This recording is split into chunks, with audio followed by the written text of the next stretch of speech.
El estudio que vamos a comenzar en la noche de hoy, es el estudio del libro de los Hechos, ¿verdad?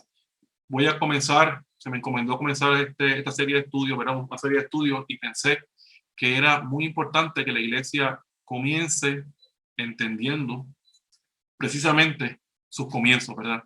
Y bueno, si a mí un nuevo convertido me pregunta, pastor, ¿qué libro por dónde debo comenzar la Biblia, verdad?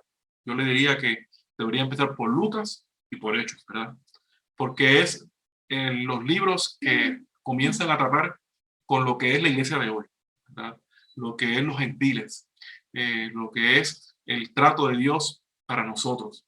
Así que en ese sentido comenzaremos el libro de los Hechos. Pero quiero comenzar con un pequeño video. Hay un grupo de trabajo de personas cristianas que han desarrollado una serie de material muy bueno, y que lo hacen a manera de audiovisual. Es decir, ellos tienen escritos, dibujos, y a manera del arte van llevando diferentes estudios de los diferentes libros.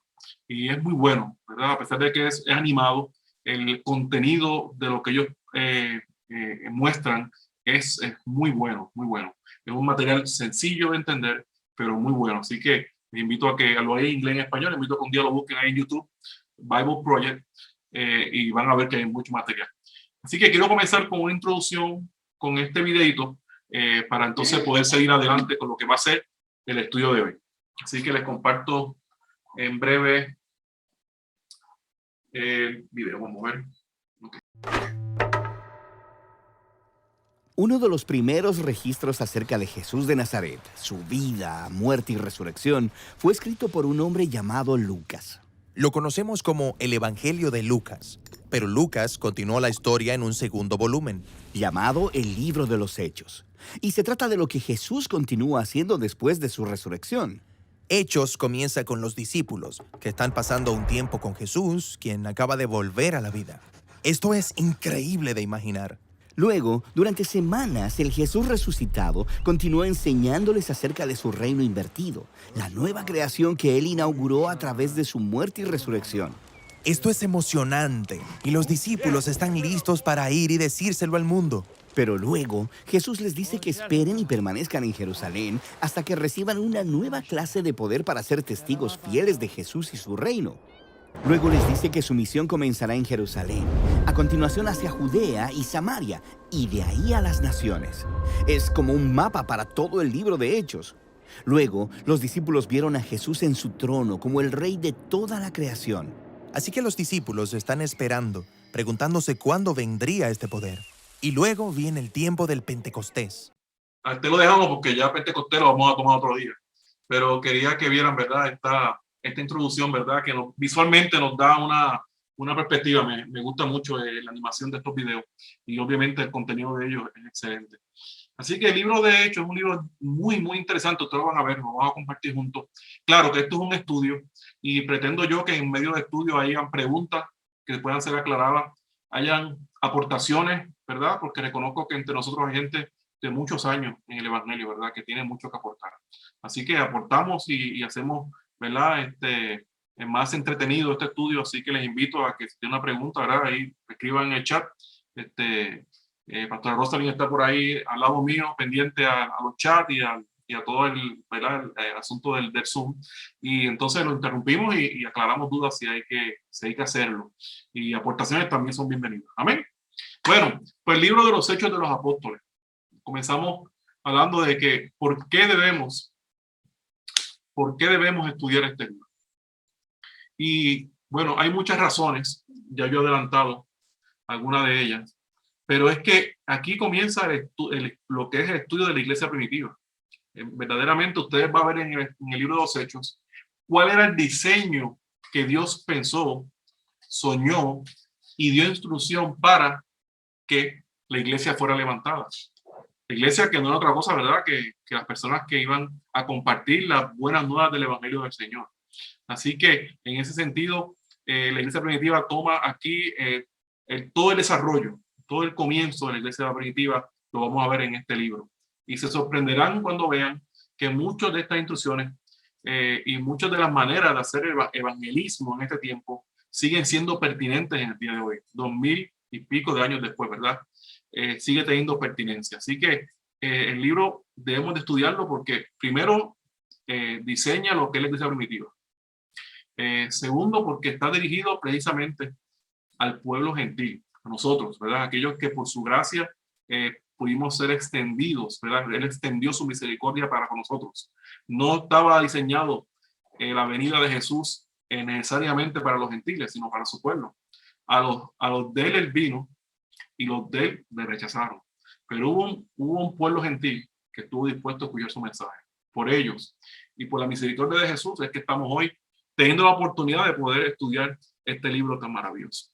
Bueno, pero también estudiamos este libro, ¿verdad? Porque vamos a entender, como dije, cómo se expande la iglesia desde Jerusalén hasta lo último de la tierra. Lo dice Hechos, capítulo 1, versículo 8, que vamos a leer luego. Así que ya en la entrada de este capítulo, el autor, que vamos allá mismo a hablar de él, comienza a decir, ¿verdad? Y a profetizar lo que sería la iglesia del Señor. Una iglesia que estaba en Jerusalén y que iba a ser expandida hasta Puerto Rico. Puerto Rico estaría en el mapa, pero ciertamente nadie lo conocía. Y hasta acá llegó el Evangelio de Cristo. Así que ha sido importante este libro y vamos a comenzar, ¿verdad?, a estudiarlo. Pero bueno, como toda exégesis, ¿verdad?, como todo estudio de la palabra, es importante siempre que tengamos varios conceptos claros. Primero, ¿quién escribe el libro? Segundo, ¿a quién va dirigido el libro? Tercero, ¿en qué época se escribe el libro? Es importante que sepan que estos primeros libros son libros que fueron muy cercanos, escritos, muy cercanos a la historia de Jesús. De manera que las personas que estudian los diferentes libros históricos, todos han llegado a la conclusión de que el libro histórico, entre más cercano se escribe al acontecimiento, más real y más fidedigno es. Porque claro, recuerden que en entonces no había Facebook Live, ni había Zoom. Así que bueno, dependíamos de lo que nuestros familiares le contaban a otros familiares, a los vecinos, hasta que llegaban, ¿verdad?, hasta nosotros. Bueno, recuerdo yo un poco el tiempo de María. Recuerdo que había el tema de que no había comunicaciones. Yo en mi casa tenía un generador y lo compartía con 2 vecinos más. Y recuerdo que por la mañana nos tirábamos los 3 a ver quién conseguía gasolina, en qué garaje había abierta gasolina para poder echarle a la planta. Y recuerdo que la gente pasaba por ahí, los vecinos, mira, en tal garaje está abierto, mira, aquel ya se acabó la gasolina, ¿verdad? Así que parecían tiempos antiguos, donde la gente se enteraba de la boca de otros de lo que estaba pasando.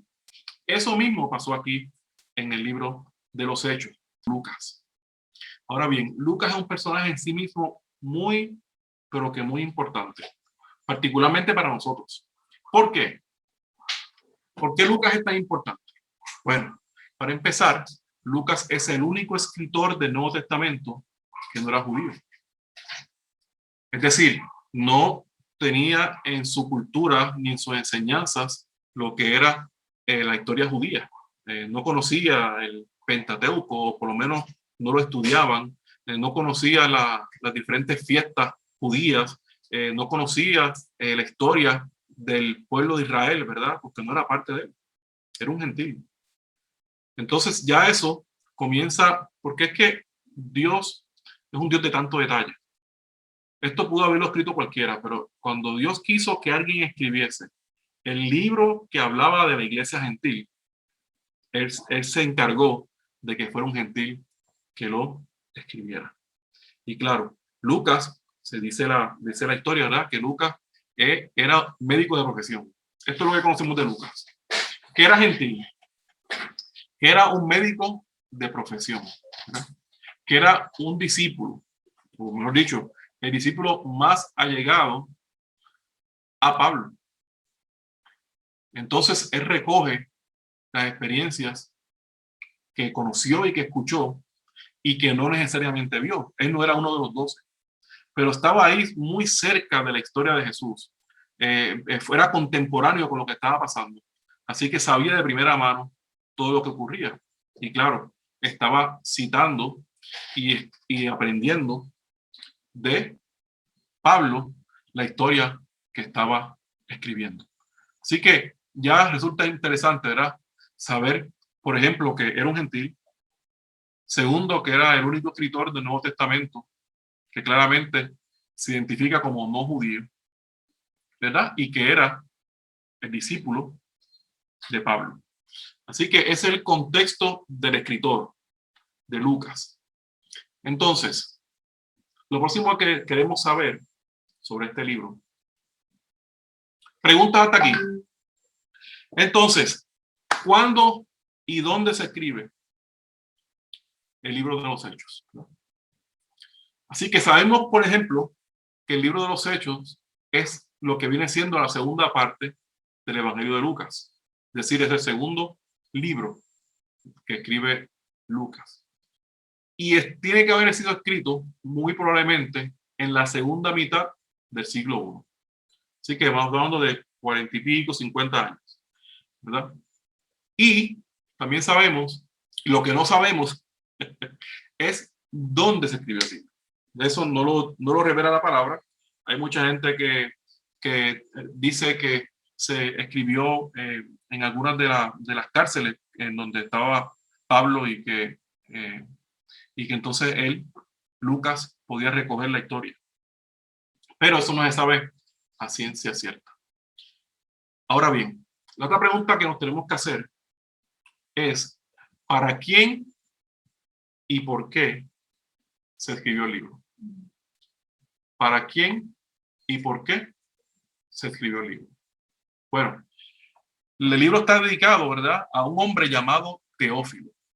Sin embargo, la Biblia, las escrituras no arrojan luz de quién era Teófilo. Así que lo que sea que alguien diga es completamente argumentativo porque realmente no sabemos. Lo que sí sabemos es que Teófilo significa amigo de Dios. Amigo de Dios. Y bueno, como sabemos, en la palabra no hay casualidades. Todo tiene una intención. Así que la carta está escrita para el amigo de Dios. Y yo creo que aquí vemos unos cuantos amigos de Dios, ¿verdad? Porque le amamos y porque somos sus hijos. Así que en cierta medida, pues, para todo este libro que nos escriben. Pero sí, Teófilo, quien quiera que sea, asumo yo que los que tengamos algún listado de preguntas para hacerle al Señor allá cuando lleguemos al cielo, pues iremos donde diferentes personas, donde busquen. Mira, ¿quién era Teófilo? Que quiero conocerlo. Así que apúntenla por ahí. Yo tengo unas cuantas. A lo mejor llego allá y no necesito hacer ninguna. Pero anyway, este es otro tema. Entonces, la otra pregunta que debemos hacernos es, ¿cuáles son algunas de las características distintivas de este libro? ¿Cuáles son algunas de las características distintivas en este libro? Bueno, vamos a verlo con lujo de detalle según vayamos leyendo, pero un poco haciendo un bosquejo y un poco adelantando lo que nos vamos a encontrar, podemos decir, por ejemplo, que el libro de los Hechos relata, uno, el ascenso y expansión del cristianismo. El ascenso y la expansión del cristianismo. Nosotros comenzamos aquí a ver una iglesia que recién inicia. Y lo otro que sabemos cuando terminan los libros que narran el Nuevo Testamento es que de momento hay un emperador que hace del cristianismo la religión oficial. Pero hay un lazo de cosas que no sabemos. Porque ahí sabemos que hubo una iglesia que comienza aquí a ser descrita en el Evangelio de los Hechos y luego la historia, no la Biblia, la historia misma relata de este emperador que de momento hace del cristianismo la religión oficial. Se podrán imaginar cuánto avanzó el Evangelio del Señor en ese tiempo. Se dice que aproximadamente fueron 300 años que pasaron. Y bueno, 300 años parece que no es mucho, pero en 300 años cambian muchas cosas. Hay naciones de Centroamérica que no llevan eso de haber sido descubiertas. Así que pasan de ser un país de indios a ser hoy día unas naciones, ¿verdad?, con edificios. Sí, te puedes mirar todo lo que pasa en 300 años. Ustedes lo han visto a través de la historia. Pero, bueno, no nos adelantemos. Lo que sí vamos a ver es que primero el libro relata, como dije, relata el ascenso y la expansión del cristianismo, que comenzó en una capital provincial judía, que la llamaban Jerusalén. Y como dije anteriormente, terminó en Roma, la capital del imperio. O sea, que el cristianismo comienza en Hechos como algo que estaba sencillamente teniendo un comienzo, a después ser una iglesia perseguida, torturada. En algún momento del camino, los cristianos pasaron de ser antorchas humanas que alumbraban los pasillos de Roma y las calles para ser la religión oficial del imperio. Es impresionante, ¿verdad?, en los avances que tuvo el evangelio. Pero, ¿cómo fueron esos avances? ¿Quién provocó ese avance? ¿Quiénes fueron los protagonistas de esos avances? Bueno, esas son preguntas que vamos a ir contestando según el estudio vaya avanzando. Los acontecimientos que se describen en los hechos ocurrieron a lo largo de un periodo de 30 años, aproximadamente desde el 30 después de Cristo, del 30 antes de Cristo al 62 después de Cristo. Y se centra principalmente en los ministerios de Pedro, ¿verdad? Si vemos Hechos 1 y 12, y Pablo. Sin el libro de los Hechos, nuestro conocimiento de la historia temprana de la iglesia se limitaría a la pequeña cantidad proporcionada por las epístolas del Nuevo Testamento. Es decir, vemos unos destellos de lo que será la iglesia en Marcos, ¿verdad?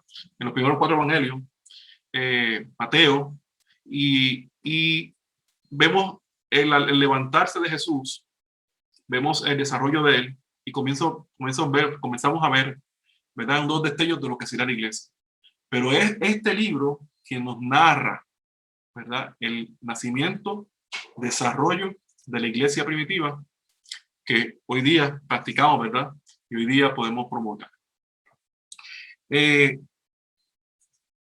Además, el libro de los Hechos proporciona un valioso contexto histórico para las epístolas de Pablo. Claro, siendo Pablo uno de los mayores escritores del Nuevo Testamento, y no habiendo sido él un discípulo que haya caminado con Jesús, sino como él se define, como hijo abortivo, se presentó a mí, ¿verdad?, siendo el último, pues sorprende que haya sido la persona que más libros haya escrito.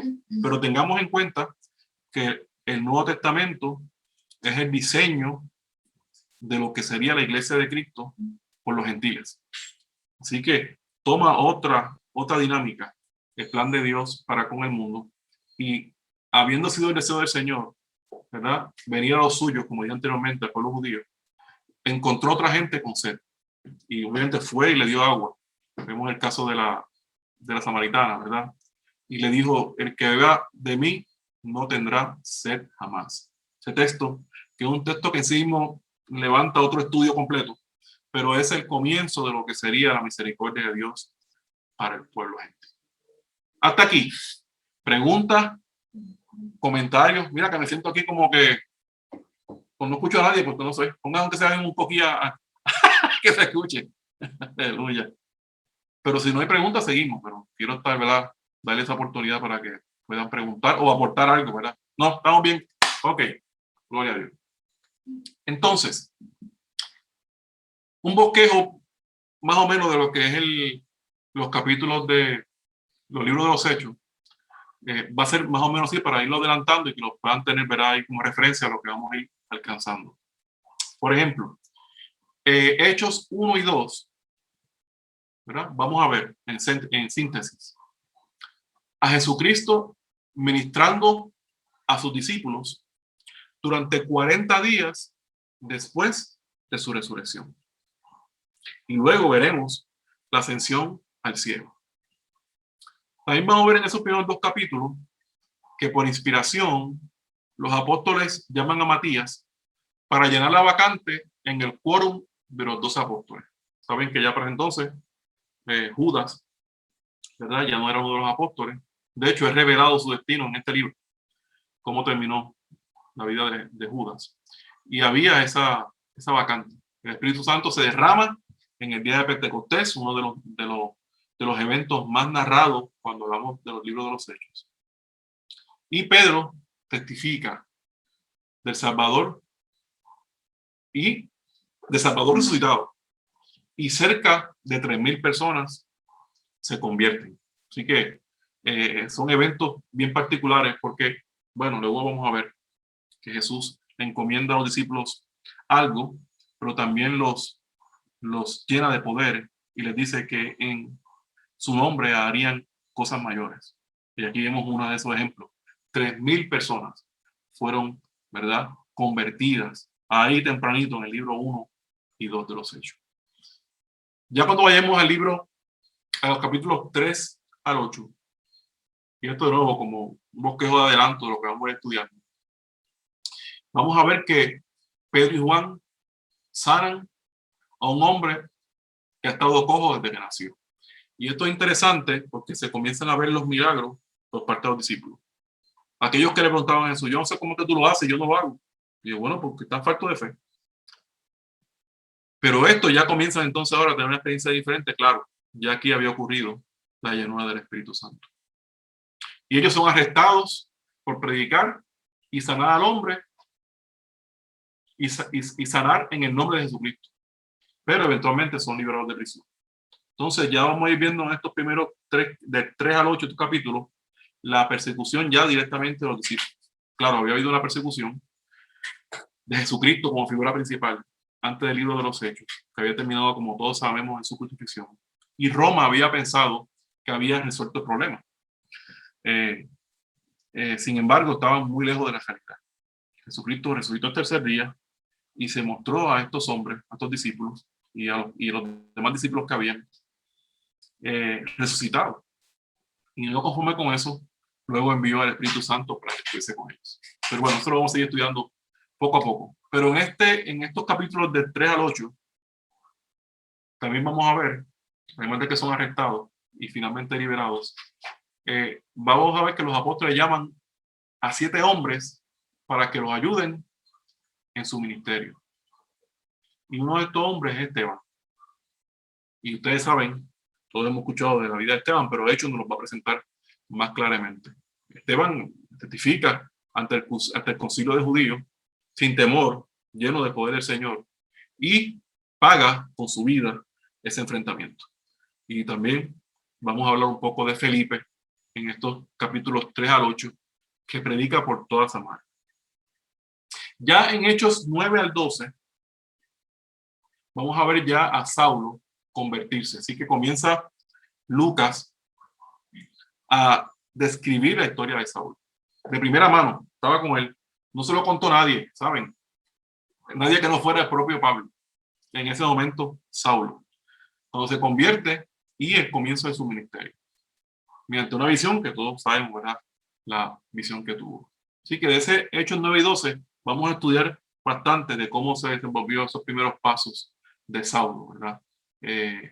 Ya del Hechos 13 al 15, ya vamos a ver a Saulo y Bernabé, ¿verdad? Que son llamados como misioneros. Y obviamente encuentran una oposición por parte de los judíos y son aceptados por algunos gentiles. La dinámica de Saulo es extremadamente interesante porque, bueno, Saulo era un judío perseguidor de la iglesia, como todos dicen que ustedes saben.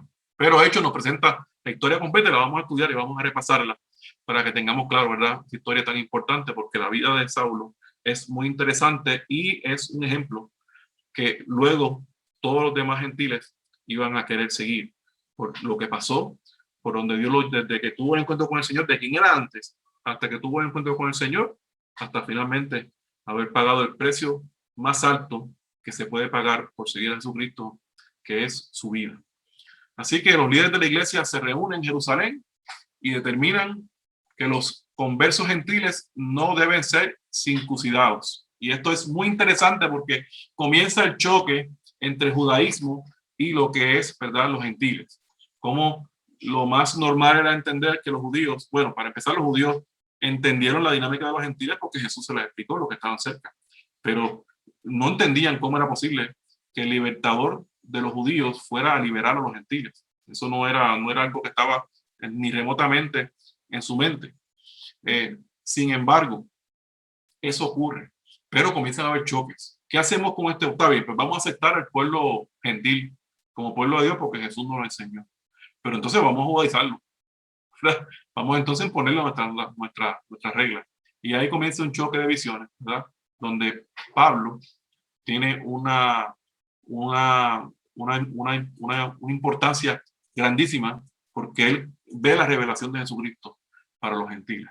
Si no fuera porque Pablo tuvo esa revelación, estaríamos nosotros en Navidades comiendo pollo asado. No lechón, no, olvídese de eso. Así que demos gloria a Dios por Saulo. Así que vamos a comenzar a ver esos choques, ¿verdad? Cuando se unen a la iglesia. Pablo, como se lo llama ahora, ¿verdad? Pues en aquel entonces Saulo de Tarso, parte hacia su segundo viaje misionero junto a Silas, ¿verdad? Esa unión que Dios hizo ahí entre Pablo y Silas, que también la vamos a discutir un poco en este libro de los Hechos, particularmente del versículo 13 al 15. Ya para allá, para el versículo 16 al 20, Pablo y Silas fortalecen a varias iglesias, ¿verdad? A varias congregaciones que se habían establecido con anterioridad y comenzamos a ver la iglesia de una manera diferente. Bueno, vamos a comenzar a definir lo que es iglesia, porque cuando leemos este libro y otros libros más adelante de la palabra, cuando veamos iglesia, tendemos a pensar la iglesia como la conocemos hoy. Pero esa no es la iglesia que describe el Nuevo Testamento ni el libro de los Hechos. La iglesia que describe el Nuevo Testamento es una iglesia que viene de una definición romana. Bueno, en Roma bueno, quizá me estoy adelantando un poco, pero para que tengan un vistazo de Roma, como parte de su sistema político, manejaba muchas asambleas de pueblo que recogían los intereses, las preocupaciones de los pueblos y las llevaban al Senado. A esas asambleas que, oigan, casualmente eran en su mayoría compuestas por mujeres. Y les doy este detalle porque en estos tiempos que vimos tanto feminismo y donde las feministas alegan que la iglesia es una iglesia que discrimina contra la mujer, vamos a ver en la historia el protagonismo de las mujeres tan importantes en el Nuevo Testamento. Y luego, más adelante, vamos a ver cómo la iglesia, en muchos ejemplos, ha sido impulsada por grupos de mujeres que han amado al Señor, que lo han entendido y que han impulsado su visión. Pero las asambleas, volviendo a la palabra de iglesia, la palabra de iglesia significa eclesia, ¿verdad? De griego eclesia. Y lo que significa eclesia es una asamblea debidamente constituida. Así que cuando los romanos hablaban de eclesia, hablaban de eso, de una asamblea que estaba debidamente constituida bajo las órdenes y los estatutos romanos y reportaban diferentes incidentes. Y el pueblo del Señor adopta este concepto de iglesia para decir que se reunían en asamblea, que se reunían juntos, ¿verdad? A compartir el pan. Así que cuando usted vea la palabra iglesia en los Hechos, en diferentes libros del Nuevo Testamento, piense que es una asamblea debidamente constituida. Por eso es que usted va a ver más adelante que se refería a la iglesia como la iglesia en la casa de en la casa de aquel otro, ¿verdad? Porque era donde se reunían. Pero ese es otro tema que nos estamos adelantando. Bueno, estamos por hecho ya 16-20 en un bosquejo que pretende resumir más o menos lo que vamos a estar estudiando. Así que Pablo concluye su segunda misión y parte de una tercera misión a través de Asia Menor. Pablo se propone regresar a Jerusalén. Ya en Hechos 21 al 28, en Jerusalén Pablo es arrestado y continúa testificando de Jesucristo. Tengan en mente, y lo vamos a estudiar también, que Pablo era ciudadano romano. Así que lo acogían unas protecciones que no acogían a los demás gentiles. Así que eso va a jugar un factor muy importante cuando veamos a Pablo ser juzgado en el proceso del libro de los Hechos. El Señor se le aparece nuevamente. Muchos judíos conspiran para matar a Pablo en Cesarea. Testifica ante Félix, Festo y Agripa. Pablo naufraga en su camino a Roma y una vez allí predica el evangelio mientras se encontraba en arresto domiciliario y eso tiene también una particularidad que vamos a estudiar más adelante. Así que hasta ahora le he querido dar un bosquejo de lo que vamos a ver en diferentes versículos que luego se van a entrelazar, ¿verdad? Para contar toda la historia según Lucas la narra a Teófilo y hoy a nosotros. Amén. Preguntas hasta ahora, comentarios.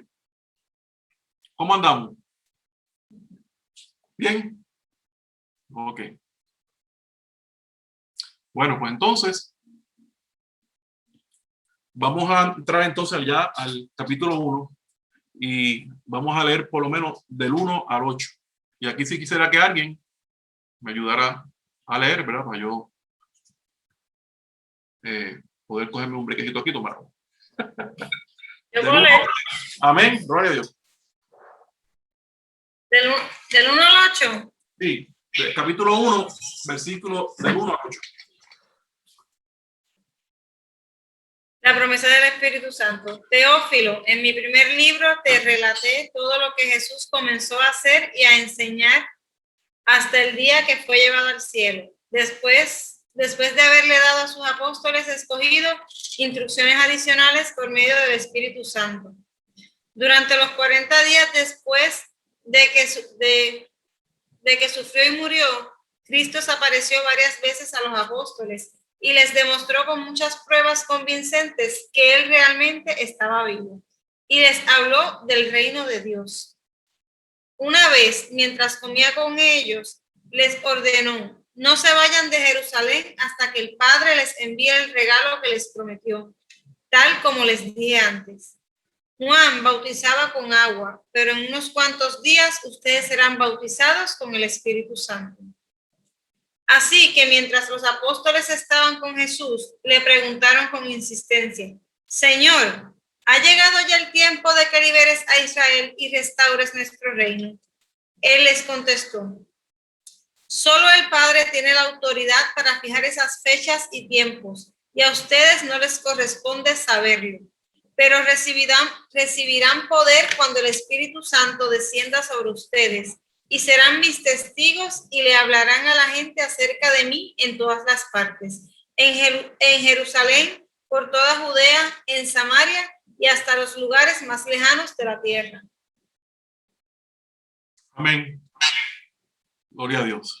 Bueno, entonces, les voy a hacer una pregunta para que la apunten por ahí y a ver quién la contesta basado en lo que acabamos de leer. La primera pregunta es, si alguien le preguntase a usted, desde el punto de vista del cristianismo, ¿verdad? De la iglesia cristiana, ¿quién dirige tu iglesia? Basado en esto que acabamos de leer, ¿cuál sería su contestación?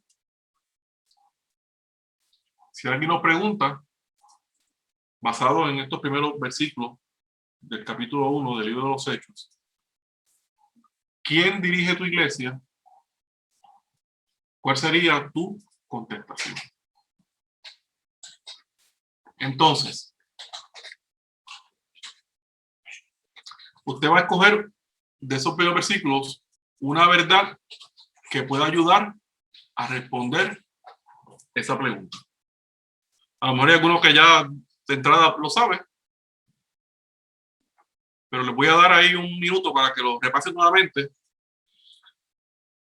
y me puedan decir, no por su opinión, sino por lo que dice esos primeros versículos, ¿quién dirige la iglesia de Cristo? Y me va a decir qué versículo fundamenta su respuesta. Y sin miedo a equivocarse, porque si nos equivocamos, aprendemos todos juntos. Así que les voy a dar un minutito para que lo vuelvan a leer.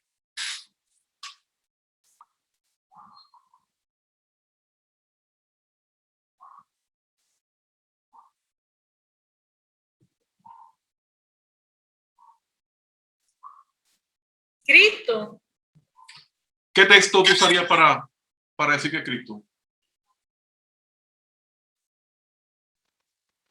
Este ejercicio pretende, bueno, primero saber la respuesta, pero también comenzar a poder tener textos fundamentados, ¿verdad? Cuando queremos darle una respuesta a alguien sobre la palabra.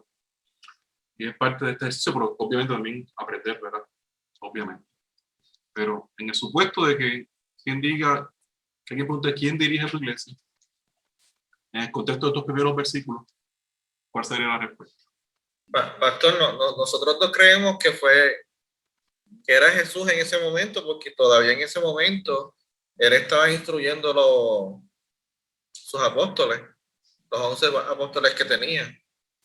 Al momento todavía le estaba dando tarea de cómo, de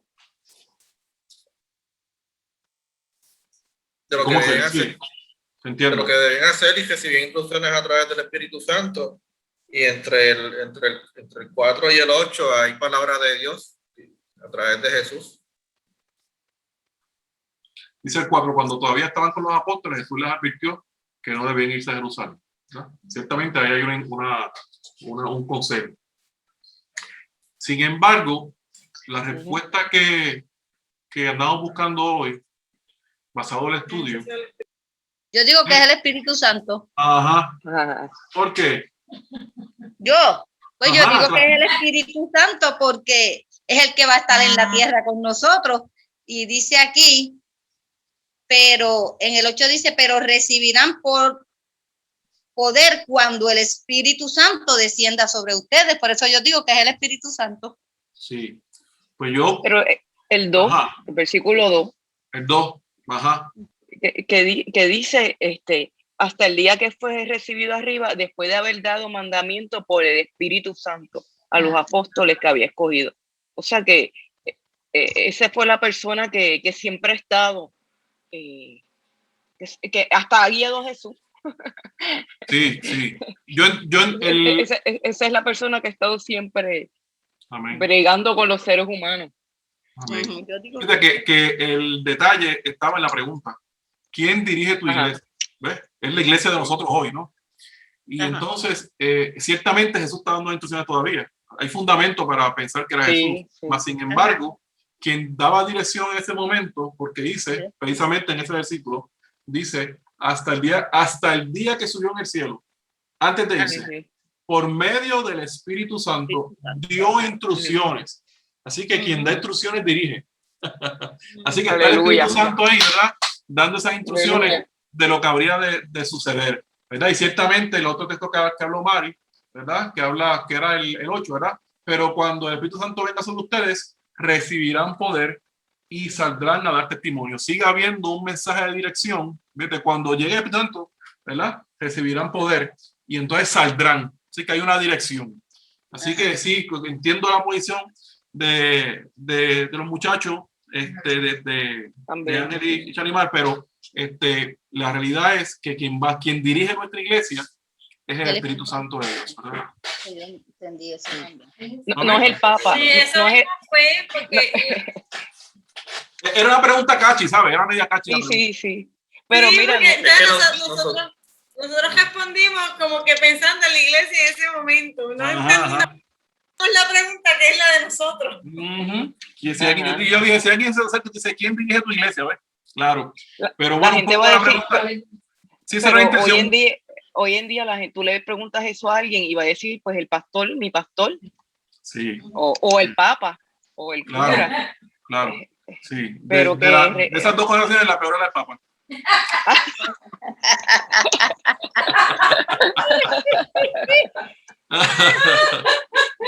pero es el Espíritu Santo el que tiene que guiarnos.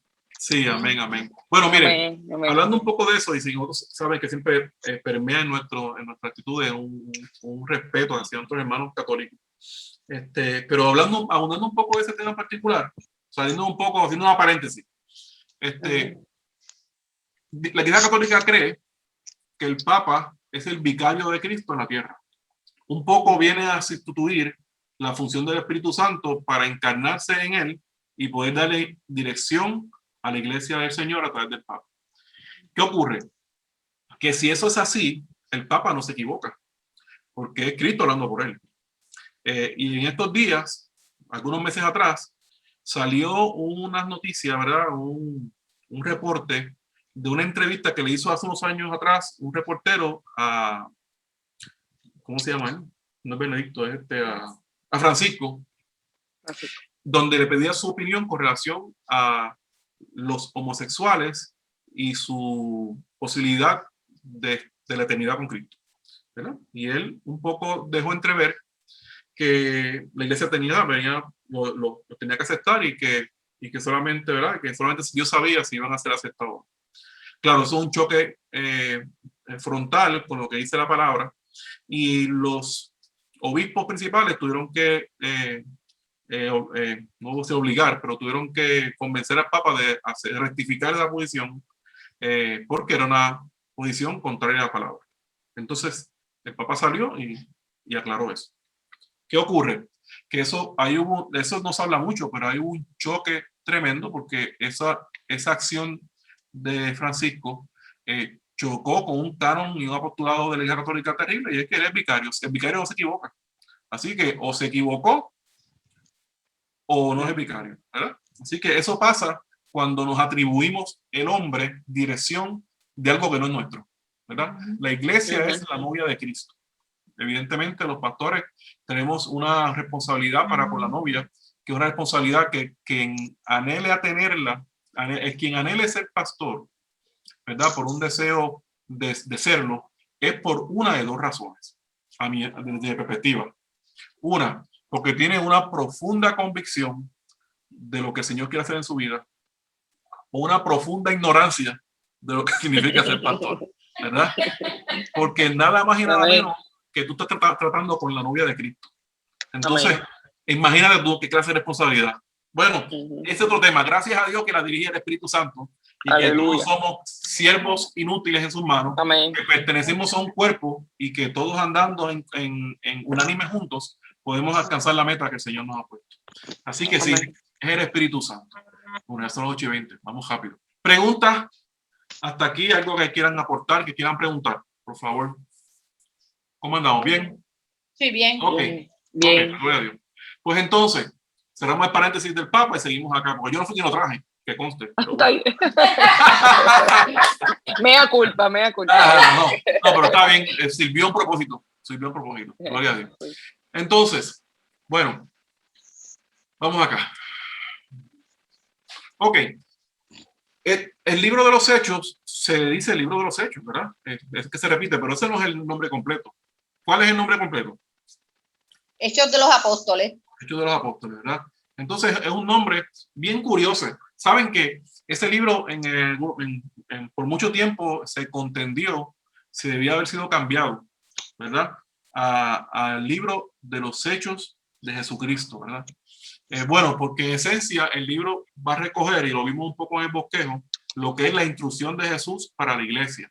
Y aunque se enfoca en dos visiones de dos de los apóstoles, no son los hechos de todos los apóstoles, es muy completo la experiencia.